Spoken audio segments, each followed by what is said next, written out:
Good morning. Last topic हम लोग organic evolution discuss कर रहे थे। उसी टॉपिक को आगे बढ़ाते हुए ऑर्गेनिक इवोल्यूशन के बारे में, जैसा आप जानते हैं कि प्रारंभिक सरल जीवों से जटिल जीवों की विकास की प्रक्रिया को ही हम जैव विकास कहते हैं। जैव विकास की अवधारणा में हम ये मानते हैं कि सभी जीवों में विभिन्न विभिन्नताओं के बावजूद कुछ न कुछ संरचनात्मक समानताएं पाई जाती हैं और there are some also similarities between the life processes. जीवन से जुड़ी प्रक्रियाओं को संपन्न कराने में भी उनमें कहीं न कहीं समानताएं पाई जाती हैं। तो going to discuss about the similarities between the living organisms, जो जैव विकास की प्रक्रिया को कहीं न कहीं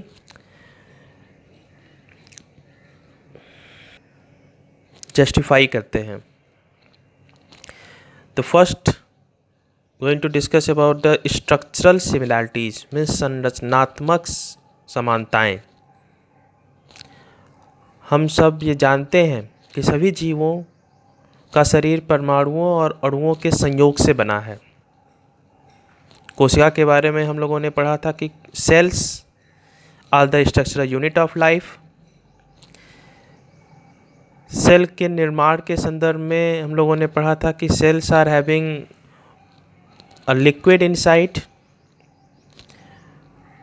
जिसे हम प्रोटोप्लाज्म सामूहिक रूप से, साइटोप्लाज्म और न्यूक्लियस को सामूहिक रूप से हम प्रोटोप्लाज्म का नाम देते हैं। तो सभी कोशिकाएं, सभी जीवों में पाई जाने वाली कोशिकाएं प्रोटोप्लाज्म से बनी होती हैं, जो जीवों के शरीर का निर्माण करती हैं, जिसलिए हम उसे स्ट्रक्चर यूनिट कहते हैं। विकास के क्रम में हम लोगों ने ये पढ़ा था कि कोशिकाओं का समूह एक जैसा काम करता है मिलके, तो उसे हम ऊतक कहते हैं, या वो ऊतकों का निर्माण करता है। और जब ऊतक, कई सारे ऊतक एक साथ मिलकर काम करते हैं, वर्क करते हैं, group together to perform the similar functions, they are termed as an organ. और ऑर्गन्स सिस्टमेटिक वे में जुड़ के एक दूसरे के साथ ऑर्गन सिस्टम्स और फाइनली किसी जीव के शरीर का निर्माण कर पाते हैं। समानता के आधार पर जीवों के समूह मिलकर स्पीशीज बनाते हैं, जिन्हें हम स्पेसिएशन भी कहते हैं, मीन्स प्रजाति बनाना, जिनमें आपस में रिप्रोडक्शन की क्षमता पाई जाती हो। Means all those who can reproduce among themselves, they are termed as species, means similar type of organisms। एक जैसे ऑर्गेनिज्म जिनके अंदर आपस में रिप्रोडक्शन की क्षमता हो, उन्हें हम स्पीसीज कहते हैं। So there are some structural similarities. ये सारे पॉइंट सभी जीवों में, चाहे वो छोटा कोई और माइक्रोब्स हो या कोई जंतु या कोई वनस्पति, सभी में ये सारे सिमिलरिटी समान रूप से पाई जाती हैं, जो ये बताता है कि कहीं ना कहीं सभी जीव संरचनात्मक रूप से एक दूसरे से जुड़े हैं। Next, similarities in life processes. जैव प्रक्रियाओं में समानताएं।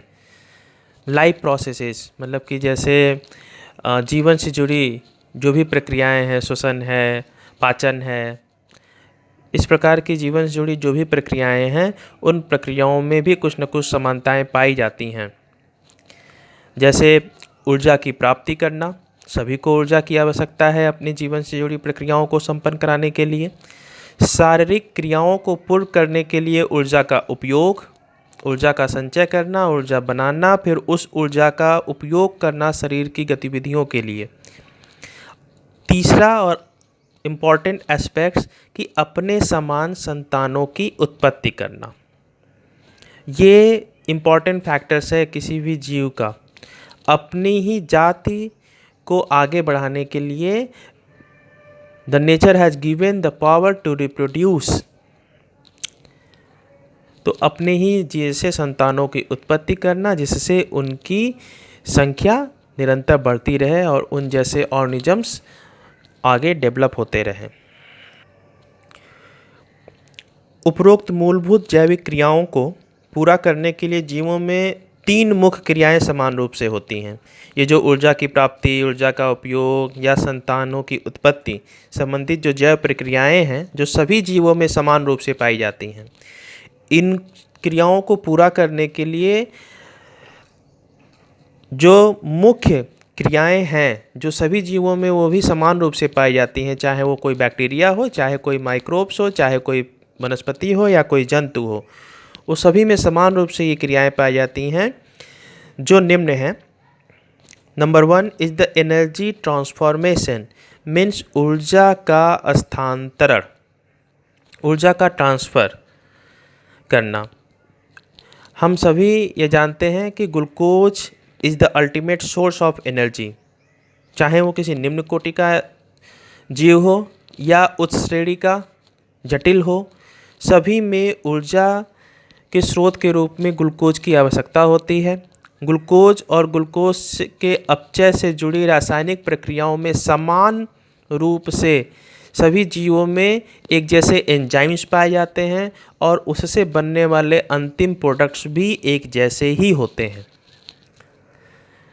तो इसका मतलब ये हुआ कि ऊर्जा का जो रूपांतरण है या ऊर्जा का जो स्थानांतरण है वह सभी जीवों में एक समान ही है, एक जैसा ही है, चाहे वो किसी भी प्रकार का जीव क्यों न हो।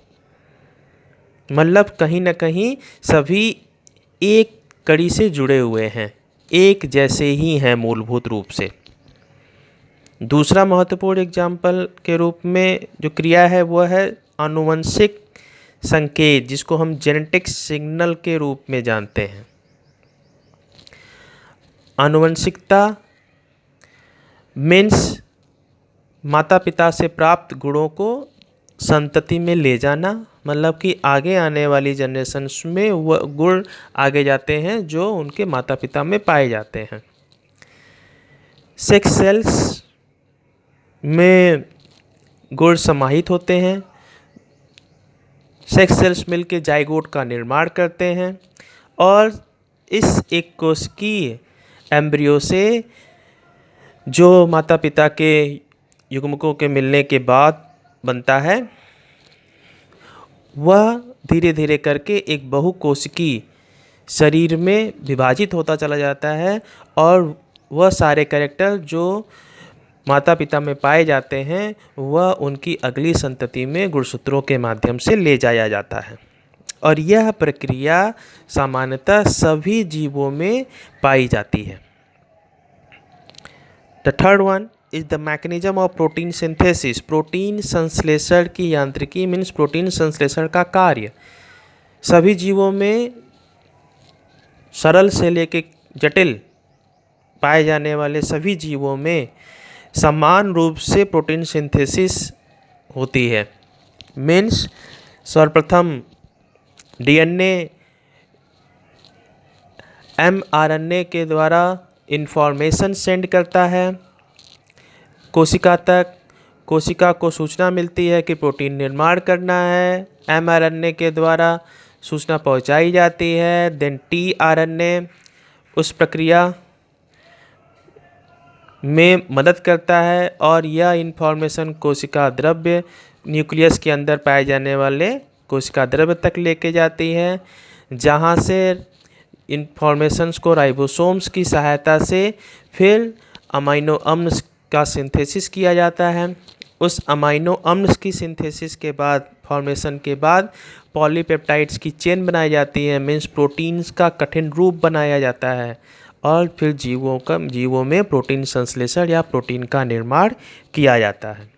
यह प्रक्रिया लगभग सभी जीवों में, चाहे वो कोई सरल जीव हो या जटिल जीव हो, कोई जंतु हो, कोई बैक्टीरिया हो, कोई माइक्रोब्स हो, कोई वनस्पति हो, सभी में समान रूप से पाई जाती है, जिससे यह पता लगाया जा सकता है कि कहीं न कहीं सभी जीवों में कुछ न कुछ समानताएं पाई जाती हैं।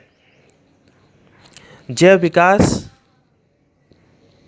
के सिद्धांत को आगे समझाने के लिए या और समझने के लिए ओपैरिन ने अपना एक विचार प्रस्तुत किया।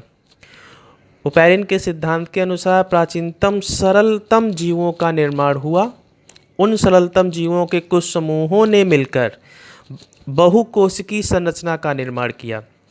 धीरे धीरे क्रमिक परिवर्तनों के कारण बहुकोशिकीय संरचना में आने वाले बदलाव ने श्रम विभाजन मीन्स कोशिकाओं में सेल डिफरेंशिएशन का काम किया, मीन्स लेबर ऑफ डिवीजन का काम किया। कोशिकाओं के समूह में कार्यों को बांटने का काम किया, मीन्स अलग अलग कोशिकाओं के समूह ने अलग अलग काम करना शुरू किया, जीवन से जुड़े कामों को करना शुरू किया, जिसे हम सेल डिफरेंशिएशन का नाम देते हैं।